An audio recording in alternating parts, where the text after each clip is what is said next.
আবার ছেলের গায়ে জল দেয় কেন? মারার পরে কষ্ট হয় কেন যে মারলাম, কেন যে বকলাম? বলেন বাবা, আপনাদের যদি কষ্ট হয়, আমাদের যদি কষ্ট হয়, রাবণের ব্যথা লাগে দি? এই জগতে যদি বড় ভাই ছোট ভাইয়ের বুকে আচমকা লাথি মারে, ছোট ভাই ছেড়ে দেবে? উল্টে বাবা চর্চাপড় বসিয়ে দেবে না?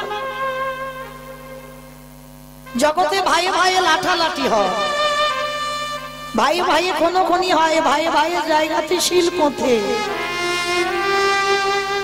ভাই ভাই ঝগড়া করে বাবা মামলাও চলে। অনেক অনেক জায়গা আছে দিওয়াল তুলে দেওয়া হয়, ভাই ভাই মুখ দেখা দেখি থাকে না। সকালবেলা এক ভাই আর এক ভাইকে দেখলে বলে আমার যাত্রা অশুভ হয়ে যায়। এইটা জগতের ভাইদের সঙ্গে কয়, কিন্তু রাবণ বিভীষণের এমন ভাই নয় বাবা, এরা একেবারে আলাদা ভাই ছিল। যখন বড় দাদা সজোরে লাথি মেরেছি না, আচমকা মারলে বাবা লাগবে না বুকে? ধোলা থেকে উঠে দাদার চরম দুটো ধরেছি, দাদা এই যে তুমি আমার কঠিন বুকে লাথিটা দিলে, ও দাদা বলো না তোমার দুটো পায়ে ব্যথা করিয়ে দিতে?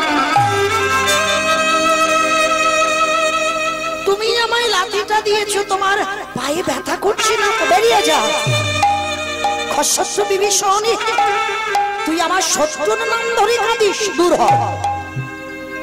চলে যাচ্ছি দাদা, যা যা যা যা, সাত কুলে কেউ নেই সেবার বলে চলে যাচ্ছে, ঘুরে ফিরে আবার আসতে হবে। দাদা মনে রেখো, শতবার ডাকলেও তোমার ভাই আর তোমার কাছে ফিরবে না। আমি চলে যাই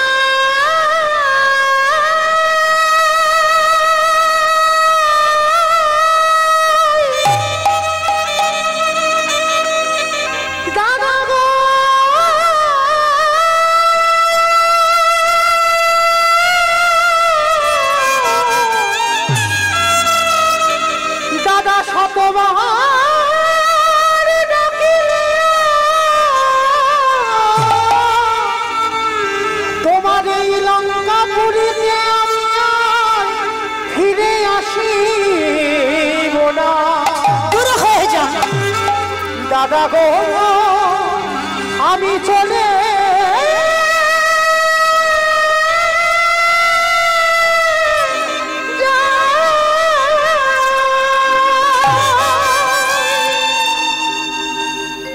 এই জায়গাটা মা একটু মন দেবেন। বলেন তো বাবা, আমরা রাগের মাথায় মাঝে মাঝে ছেলে মেয়েদের বকি, এমনকি বাবা মারা রেগে গিয়ে মারধরও করে। বলেন তো বাবা, সন্তানকে বকার পর, সন্তানকে মারার পর আধা ঘন্টা পরে এই মনটাই কষ্ট হয়। যে বাবা মা মারে সেই বাবা মামার পিঠে তেল দেয়,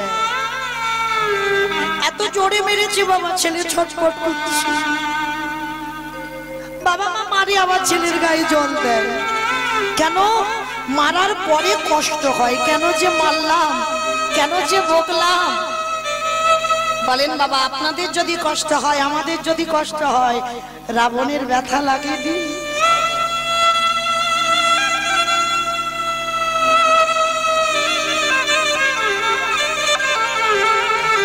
বুঝতে দেয়নি কাউকে।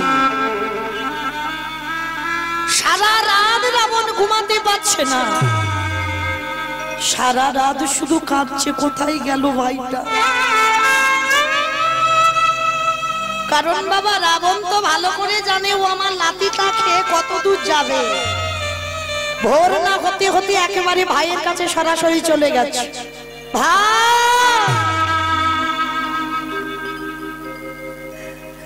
ভাই রে,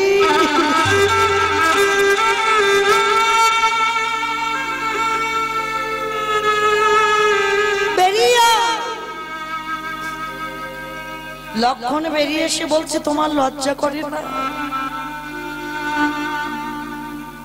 কি করে পারলে তুমি তোমার ভাইকে?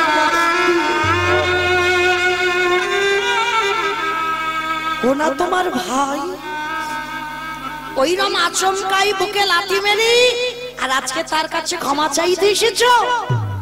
এই জায়গাটা বাবা শুনবেন। রাবণের তো বিশাল চেহারা, কোমরে হাত দিয়ে বলে উনি রে তুই মনে কি করলি কালকে লাথি মেরে আজকের ক্ষমা চাইতে এসেছি? ভুল ভাবলি। ওরে আমি দেখতে এলাম কাল আমার লাথিটা খেয়ে ও ঠিক ঠিক জায়গায় এলো কিনা।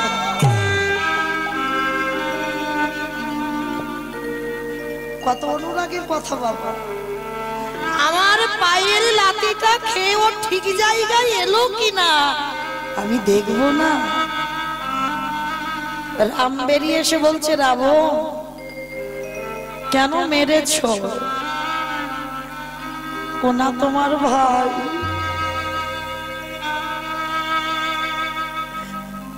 একবারও তোমার পাটা কাঁপলো না?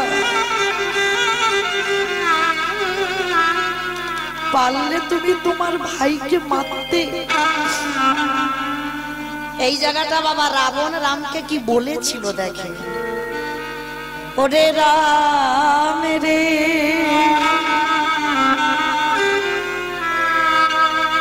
সবাই জানে আমি আমারই ভাইকে লাথি মেরেছি, কিন্তু রাম রে ওটা তো কোনো সাধারণ লাথি নয়, ওটা হলো বৈরাগ্যের লাথি।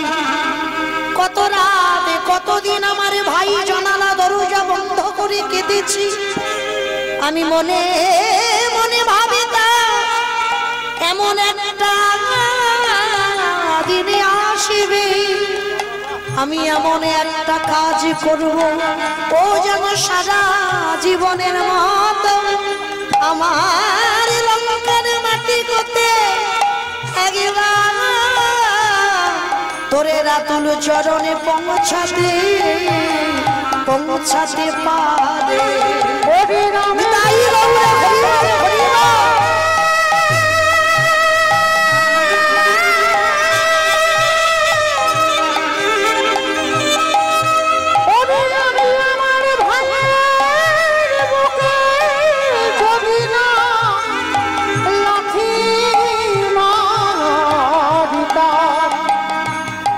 তবে এত তাড়াতাড়ি কি আমার ভাই তোর চরণে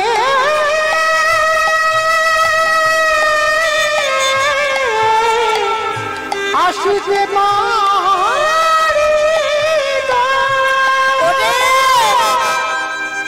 লাঠিটা খেলো বলে তো তোর চরণে এলো, তাহলে লাঠি যদি না দিতাম আমার ভাই কি এত তাড়াতাড়ি আসতো? রামের এই জায়গাটা আমার মন দেবে। আমারই ভাইকে লাঠি মেরে কলির জীবের শিক্ষা দিলাম। ওরে কলির জানাম ভাই তোদের জীবনে একদিন লাঠি ঝাঁটা খেতে হবে। কি গো মাইরা খেতে হবে না?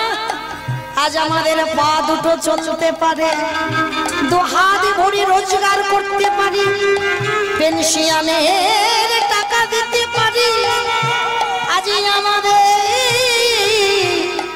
কর্ম শুনতে পাই, নয়নে দেখতে পাই, বদনে বলতে পারি, কিন্তু রে কলির যেমন ধরি যেদিন তোদের দুটো পায় আর চলবে না, দুটো হাত রোজগার করতে পারবে না, যেদিন তোরা কানে কিছু শুনতে পাবি না, যেদিন চোখে দেখতে পাবি না, যেদিন বদনে কিছু বলতে পারবি না, যেদিন 10টা ইন্দ্রিয় শীতল হয়ে যাবে, তোরা যখন দোতলায় পায়খানা প্রস্রাব করবি, তোদের আপন জনেরা দোতলা থেকে নিচের তলায় নামাবে, পায়খানা প্রস্রাব পরিষ্কার করবে, একদিন করবে, এক সপ্তাহ করবে, এক মাস করবে, এক বছর করবে, তারপরে তোদের লাঠি ঝাঁটা দেবে। রাবণে বলল, ওরে কলির গানন ভজি, এই জগতে শিশুকালে কৃষ্ণ ভজি, কৃষ্ণ পাবার আসে, যৌবন কালে কৃষ্ণ ভজি, আসে বানায় আসে, বৃদ্ধকালে কৃষ্ণ ভজি, জমের তরাসি। যে জন সময় থাকতে থাকতে, যে জন গৌর গোবিন্দ চরণ ভরি, তাকে কোনদিন আর সংসারে লাঠি ঝাঁটা খেতে হয় না। আমি কত রাত দেখেছি আমার ভাই বিভীষণ কাঁদত, কিন্তু আমি মনে মনে ভাবতাম এমন একটা দিন আসুক যেদিনে আমার পায়ের লাঠি খেয়ে যেন রামের চরণে যায়, আর সেই দেখে জগতের জীবের যেন চৈতন্য হয়। তোদেরও লাঠি খাওয়া লাগে, একবার গোবিন্দ বলে না, একবার গোবিন্দ ভজন করে নে। যদি গোবিন্দ তো বলে না দিতে পারিস, আরে তোদের লাঠি ঝাঁটা খেতে হবে না। সময় থাকতে থাকতে গৌর গোবিন্দ চরণ আশ্রয়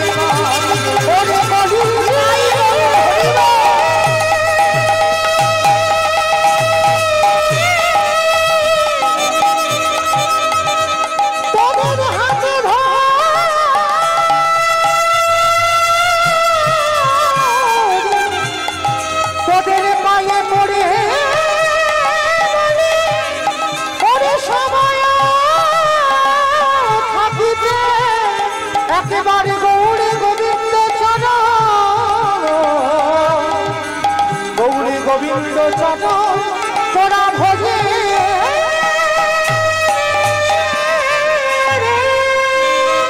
আস্তে কুড়ি ফুলে সেবা হয় না,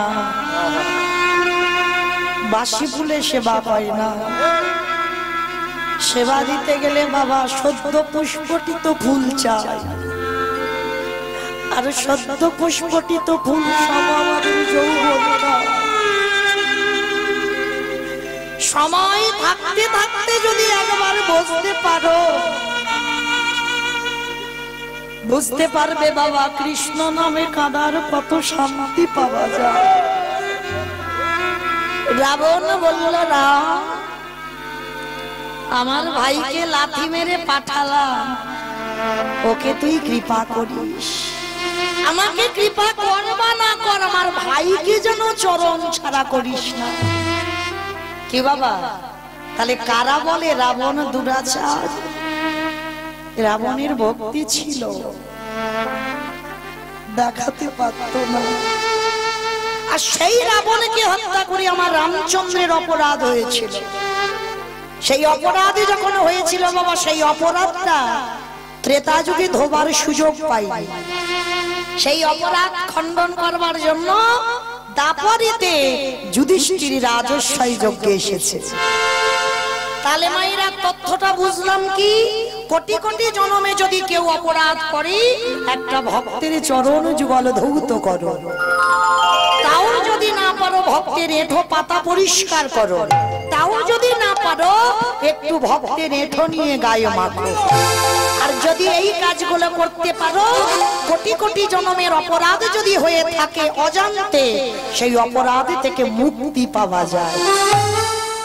আমার কথা মানতে হবে না, ভগবান কৃষ্ণ তো ভাগবতে বলছে। হরি বল। এইবার বাবা, এই যে রাজস্বই যজ্ঞে প্রথম দরজায় আমার কৃষ্ণ দাঁড়িয়ে আছে। আচ্ছা বলো তো মা, কারোর যদি পা ধোমানো হয় কি করে ধোবাবো? ও হাত পা বেঁধে পুকুরে ফেলে দিলেই হয়ে যায়। কি গো, হাত পা ধরে পুকুরে ফেলে দেবে না? তাহলে পাত্রে জল নিতে হবে, একটা ঘটি নিতে হবে, আর যার পা ধোবাবো বাবা তার কাছে আমার মাথাটাকে নত করতে হবে। তাহলে বিশ্বের শ্রেষ্ঠ মালিক এই আমাদের মতো ভক্ত চরণে নত হয়েছে। আর নত হয়ে বাবা প্রত্যেকে লাইনে দাঁড়িয়ে আছে। অগ্নিদেব, পবনদেব, বরুণদেব, ব্রহ্মা, সাবিত্রী, শিব, দুর্গা, সবাই যখন লাইনে দাঁড়িয়ে আছে এমন সময় ভগবান একে একে আসি প্রত্যেকের পা ধুইয়ে যজ্ঞে ঢোকে। এমন সময় জগৎ জননী মানে সবার মা, আমারও মা, আমার ছেলেরও মা, আমার নাতিরও মা, সবার মা এইবার বলে উঠলেন, বাবা ভোলানাথকে ডাকছে, প্রাণনা ও প্রাণনা, আর দেরি নয়, চলো এবার আমাদের লাইনে দাঁড়াতে হবে, কৃষ্ণ পা ধোবাবে। বলে হ্যাঁ গো, তোমার কি মাথা খারাপ? ভগবান পা ধোবাবে আমাদের মতো অধম ভক্তদের? শোনা পারো, তোমার যদি এত পা ধোবাবার ইচ্ছা হয় তো তুমি লাইনে দাঁড়াও, আমার কৃষ্ণ ধোয়াতে পারবে না। আচ্ছা মায়েরা সত্যি করে বলো তো, স্বামী স্ত্রীর ভিতরে একটা কথা হচ্ছে, জানালা দরজা বন্ধ, সেখানে তো কেউ নেই, আমরা দুই লোকে আছি, তাহলে আমাদের গোপনের কথা আমরা দুজন ছাড়া আর কেউ জানতে পারে? পারে? কে পারে গো? যে জামা বাঁকা করে, বাঁকা হাতে কালো শশী দাঁড়াইছে, তার চোখে ফাঁকি দেওয়া যায় না। বলে বলেন, হে বৈষ্ণব, আজ রাজস্বই যজ্ঞে তোমার মতো ভক্তের পা ধোবাবো বলে আমার এই দায়িত্বটা নেওয়া। এইবার কি করেছে বাবা, ভগবান কৃষ্ণ পা ধোবাচ্ছে আর বাবা ভোলানাথ লাইন থেকে বেলাইনে চলে গেছে। বেলাইনে গিয়ে বাবা একটা কুকুর হয়ে গেছে। আপনারা বলবেন, মৌমিতা বৈষ্ণব মানুষ কুকুর হয়ে যায়? বলে হয়। কেন ভাবতে হবে তো, কুকুর কেন হলো? এই জগতে যত পশু পাখি দেখবেন, কুকুর হবে মা সব থেকে প্রভু ভক্ত। আমি বলছি, আমার কথা বিশ্বাস করতে হবে না, আপনারা নিজেরা মেনে নেবেন। সকালবেলা একটু মুড়ি দেবেন, একটু বিস্কুট দেবেন, একটু খাবার দেবেন, ও পায়ে পায়ে ঘুরে বেড়াবে। কেন? ও জানবে আপনি হলেন ওর প্রভু আর হলেন আপনার শ্রীচরণের দাস। এইবার বাবা ভোলানাথ ভেবে এই রূপটা ধরেছে, কুকুর হয়ে গেছে। আর হয়ে কি করেছে জানো, কৃষ্ণ তো হেঁট হয়ে পা ধোয়াচ্ছে, আর পায়ের মাঝখানটা একটু ফাঁকা মতো দেখেছে, আর বাবা ভোলানাথ কুকুর হয়ে সবে মাথাটা কৃষ্ণের পায়ের ফাঁক দিয়ে সবে, আর যেই দিল না কৃষ্ণ, বাবা ওর মতো চালাক পৃথিবীতে কেউ আছে? দুটো হাঁটু নিয়ে কুকুরের কানের কাছে চেপে দিয়ে দেখ কেমন লাগে। আমাইরা কুকুরের যদি কানের কাছে চেপে ধরা যায়, কুকুর কি করবে? কেউ কেউ করবে না? কৃষ্ণ ছেড়ে দে, কৃষ্ণ ছেড়ে দে, কৃষ্ণ ছেড়ে দে। বলে ছাড়বো বলে ধরি নাই, যাদের একেবারে ছেড়ে দিই তারে জীবনে ধরি না, আর যারি একেবারে ধরে ফেলি তারে জীবনে ছাড়ি না। কি বাবা বুঝেছেন? যারে ধরে তারে ছাড়ে না, আর যারে একবার চরণ ছাড়া করে দেয়, কোটি কোটি জনম মাথা ঠুকলে আর গোবিন্দ তারে ধরে। তাহলে যারে ছাড়ে তারে ধরে না, যারে ধরে তারে জীবনে ছাড়ে না। হে বৈষ্ণব, তোমার মতো বৈষ্ণবের দুটো পা ধোয়ালে বোধহয় কম হতো। ভালো করে শুনবেন, তাই তো কৃপা করে করুণা করে এক্সট্রা দুটো জুড়ে দিয়েছে। আমার বুঝেছো? শিব ঠাকুরের কটা পা? দুটো পা। কুকুরের কটা পা? 5টা পা। দেখেছো? কোথায় দেখলে 5টা? পিছনে একটা আছে না, ওইটা তো লে। দেখেছো? আমাইরা তাহলে কুকুরের 4টে পা, শিব ঠাকুরের 2টো পা। ভগবান কি বললো? হে বৈষ্ণব, তোমার মতো বৈষ্ণবের 2টো পা ধোয়ালে বোধহয় ভগবান নামে কম হতো, তাই কৃপা করে আরো এক্সট্রা 2টো জুড়ে 4টে করেছো। বলি দাও দাও সাজো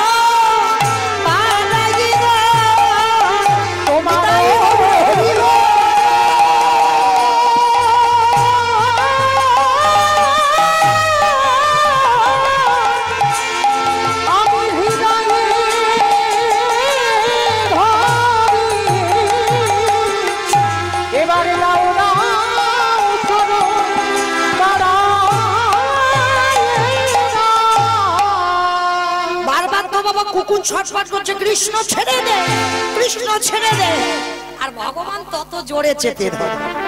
দেখ কেমন লাগে। ও বাবা, শেষে কি করেছে? ভগবান বিরক্ত হয়ে গিয়ে মোটা দড়ি নিয়ে কুকুরটাকে পেটে বেশ করে বেঁধে। এইবার কোথায় যাবি? বাবা পেটে দড়ি বেঁধেছে, 4টে পা শুধু ছটফট করছে। ভগবান বলে এবারে পায়ের ব্যবস্থা করতে হবে। মোটা দড়ি নিয়ে কুকুরের 4টে পা এক জায়গা বেঁধে দিয়েছে। আর তো কুকুর কিছু করতে পারছে না, শুধু নয়নের বাড়ি বিগলিত হচ্ছে। কৃষ্ণ আমি ভুল করেছি, তুই ছেড়ে দে। ভুল কি করি শুধু দেখে যা। অমাইরা সাবার পাকি দিয়ে ধোয়ালো বললাম, ঘটিতে করে জল নিয়ে ধৌত করেছে। আর কুকুরের বেলা কি করেছে দেখেন, বৈষ্ণবকে কোন জায়গায় আমার কৃষ্ণ রেখেছে।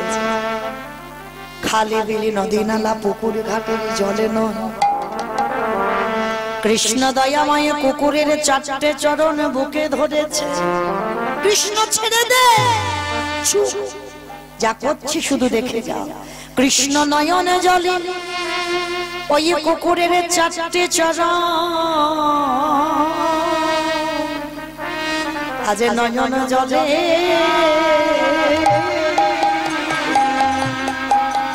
আজ ধোয়াইছে। আমি আদাই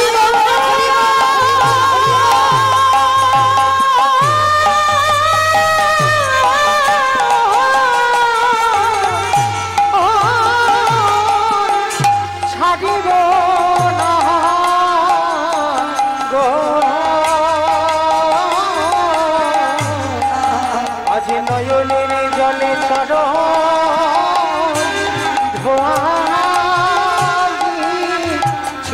ছেড়ে দে। কৃষ্ণ তোর চোখের জল আমার মতো কুকুরের পায়ে পড়ছে। ছু ছু, সবাই ভগবানের চরণের ধুলা চাই, আমি ভগবান কই, আমিও যে ভক্ত পদ ধুলা আমি মাখতে চাই। কি বাবা ভগবান মাখেনি?